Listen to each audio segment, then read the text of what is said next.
Hi friends, నమస్తే. Welcome back to our channel. ఈరోజు మన వీడియోలో రవ్వ పాయసం రెసిపీ ఎలా తయారు చేసుకోవాలో ఈ వీడియోలో చూసేయండి. నైవేద్యానికైనా హెల్దీగా స్వీట్ తినాలి అనుకున్నా ఈ విధంగా ఒకసారి ట్రై చేయండి, చాలా టేస్టీగా ఉంటుంది.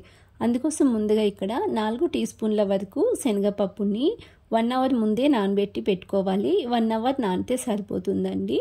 ఈ పప్పును పక్కన పెట్టేసుకుని స్టవ్ పైన ఫ్యాన్లోకి 2 కప్స్ వరకు వాటర్ని వేసి మరిగించుకోవాలి.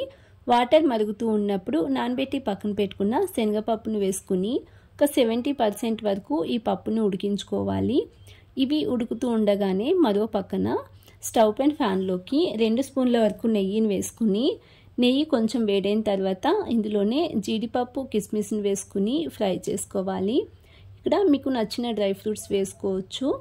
ఇవి వేయించి ఒక బౌల్లో తీసి పక్కన పెట్టుకోండి. నెయ్యి 1 స్పూన్ ఉండాలి, ఎక్స్ట్రా ఉంటే తీసేసి అలాగే 1/2 కప్పు రవ్వను వేసుకుని ఫ్రై చేసుకోవాలి. ఇక్కడ రవ్వ వేయించుకోవడానికి 1 స్పూన్ నెయ్యి ఉంటే సరిపోతుందండి. లో ఫ్లేమ్లోనే లైట్గా ఫ్రై చేసుకోవాలి. మరీ కలర్ చేంజ్ అయ్యేంత వరకు ఫ్రై చేసుకోకండి. ఈ విధంగా రవ్వ వేగితే ఒక బౌల్లో తీసి పక్కన పెట్టుకోండి. ఇక్కడ పప్పు ఉడుకుతూ ఉన్నాయి కదా, ఇవి ఒకసారి చెక్ చేసుకుందాం. ఇవి 70% వరకు ఉడికితే సరిపోతుంది. ఈ విధంగా ప్రెస్ చేసి చూస్తే ఈ విధంగా సాఫ్ట్గా ఉడకాలండి. ఇవి ఉడికాయి. వాటర్తో సహా స్టవ్ ఆఫ్ చేసేసి ఒక బౌల్లో తీసి పక్కన పెట్టుకోండి. తర్వాత ఇదే ఫ్యాన్లోకి 1/2 కప్పు బెల్లం వేసుకుంటున్నాను. ఏ కప్తో అయితే రవ్వ తీసుకున్నామో 1/2 కప్పు రవ్వకి 1/2 కప్పు బెల్లం వేసుకుంటున్నాను. మీకు స్వీట్ కొంచెం ఎక్కువగా కావాలనుకుంటే కొంచెం ఎక్కువగానే వేసుకోవచ్చు.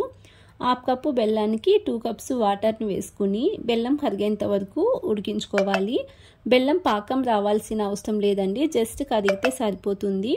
ఈ విధంగా బెల్లం కరిగిన తర్వాత ఈ బెల్లం వాటర్ని ఫిల్టర్ చేసి మళ్ళీ అదే ఫ్యాన్లోకి తీసుకుంటున్నాను.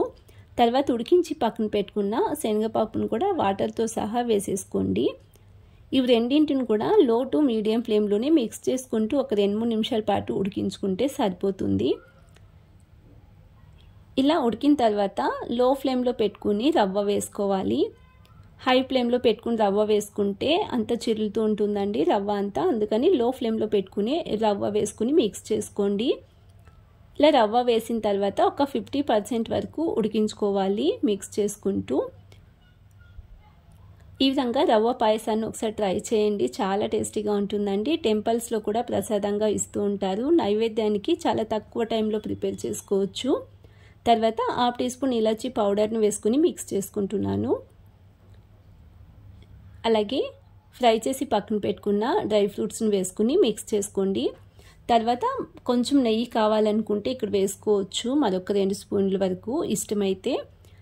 డ్రై ఫ్రూట్స్ వేసిన తర్వాత లో ఫ్లేమ్లోనే మూత క్లోజ్ చేసి ఒక 2 నిమిషాల పాటు మగ్గించుకుని స్టవ్ ఆఫ్ చేసేసుకుంటే ఎంతో రుచికరమైన హెల్దీ రవ్వ పాయసం రెడీ అండి.